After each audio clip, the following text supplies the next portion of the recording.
آج ہم ایک ایسے موضوع پر بات کر رہے ہیں جس نے پچھلے کچھ عرصے میں کافی توجہ حاصل کی ہے۔ یہ ہے سینیٹر فیصل واؤڈا کے وہ حیران کن دعوے جو نواز شریف کی طبی رپورٹس کے بارے میں ہیں۔ وہی رپورٹس جن کی بنیاد پر وہ علاج کے لیے ملک سے باہر گئے تھے۔ جی بالکل، اور یہ معلومات ہمیں ملی ہیں ڈاکٹر شہباز گل کے یوٹیوب چینل پر ایک ویڈیو کے ٹرانسکرپٹ سے، تو آج ہم اسی کا جائزہ لیں گے۔ ٹھیک، تو ہمارا مقصد کیا ہے آج؟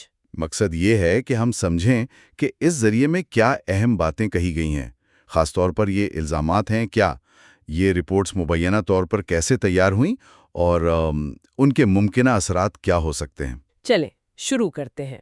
سب سے آپ کہیں کہ سنسنی خیز دعویٰ تو فیصل واؤڈا کا ٹی وی پر دیا گیا بیان ہے۔ انہوں نے کہا کہ نواز شریف کی وہ پلیٹلیٹ والی رپورٹ جس پر وہ باہر گئے وہ مبینہ طور پر ان کے بیمار کتے کے خون سے بنائی گئی تھی۔ جی، یہ تو بہت ہی سنگین الزام ہے۔ بالکل، اور واؤڈا نے یہ بھی کہا کہ اس کام میں وہ خود اور جنرل فیض حمید شامل تھے، اور یہ بات بھی اہم ہے کہ ذریعہ کہتا ہے کہ واؤڈا کے اسٹیبلشمنٹ سے قریبی تعلقات رہے ہیں۔ جی ہاں، یہ الزام جیسا آپ نے کہا نہ صرف نواز شریف کی صحت پر سوال اٹھاتا ہے بلکہ اداروں کی ممکنہ مداخلت کا بھی اشارہ دیتا ہے۔ لیکن اسی ذریعے میں ایک اور پہلو بھی ہے۔ شہباز گل اپنا ذاتی تجربہ بتاتے ہیں۔ اچھا، وہ کیا کہتے ہیں؟ وہ کہتے ہیں کہ جب وہ جیل میں نواز شریف سے ملے تو وہ بالکل ٹھیک ٹھاک لگ رہے تھے، گپ شپ کر رہے تھے، صحت مند نظر آ رہے تھے۔ جبکہ رپورٹس میں تو پلیٹلیٹس 2000 تک گرنے کا ذکر تھا۔ جی، رپورٹس میں 29,000 سے 2,000 تک کی بات تھی، اور ذریعہ یہ بھی بتاتا ہے کہ اس دوران نواز شریف مبینہ طور پر قورمہ، چاپیں، ہریسہ یہ سب کھا رہے تھے۔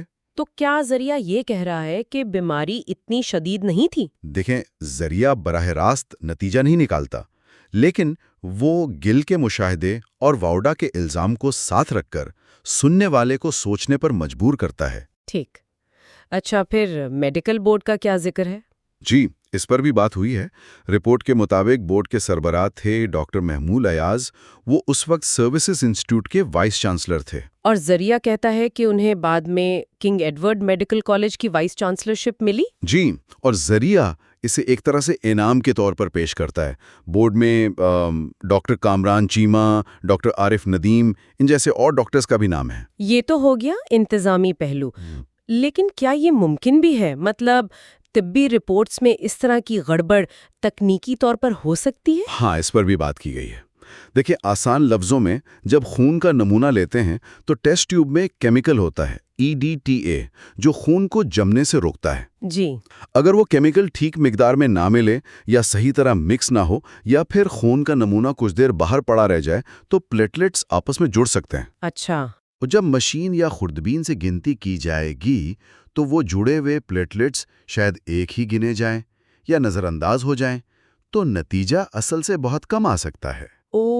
اچھا، تو تھیوریٹیکلی یہ ممکن ہے، چاہے جان بوجھ کر کیا جائے یا غلطی سے ہو؟ جی بالکل، تکنیکی طور پر رد و بدل یا غلطی کا امکان موجود ہے۔ یہ وضاحت تو معاملے کو ایک نیا زاویہ دیتی ہے۔ بالکل، اور یہ سب یوں سمجھیں کہ ایک بڑے منظرنامے کا حصہ ہے۔ ذریعہ میں اس وقت کی فوجی قیادت یعنی جنرل باجوہ اور جنرل فیض، ان پر بھی الزامات کا اشارہ ملتا ہے کہ نواز شریف کی روانگی ان کی مرضی سے ہوئی۔ یعنی یہ معاملہ صرف واڈا یا ڈاکٹروں تک محدود نہیں؟ ذریعہ تو یہی تاثر دیتا ہے کہ یہ ایک وسیع منصوبہ بندی تھی۔ اور پھر ایک اور بات، جہاں ملک کے اندر یہ سب چل رہا تھا، وہیں ملک سے باہر پاکستانی کمیونٹی میں بھی اداروں کے کردار پر سوال اٹھ رہے تھے۔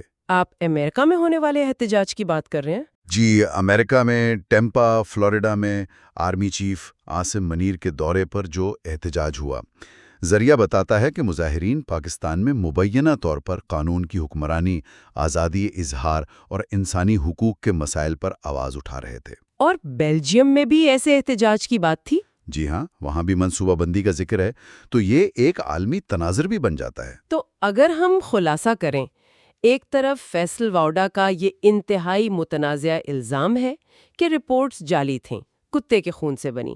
دوسری طرف نواز شریف کی بیماری کی وہ سرکاری تصویر ہے جس کی بنیاد پر وہ باہر گئے، اور تیسرا پہلو، یہ ٹیکنیکل امکان کے رپورٹس میں رد و بدل ہو سکتا ہے۔ بالکل صحیح، یہ تینوں پہلو اس معاملے کو بہت پیچیدہ بنا دیتے ہیں۔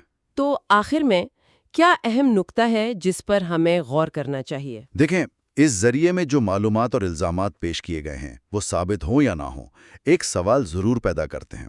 وہ یہ کہ جب اس طرح کے دعوے سامنے آتے ہیں تو ہمارے اداروں کی ساکھ اور ان پر عوامی اعتماد کا کیا بنتا ہے؟ جی، یہ ایک بہت اہم سوال ہے، اس پر ضرور سوچنا چاہیے۔ بالکل، اس کے اثرات کافی گہرے ہو سکتے ہیں۔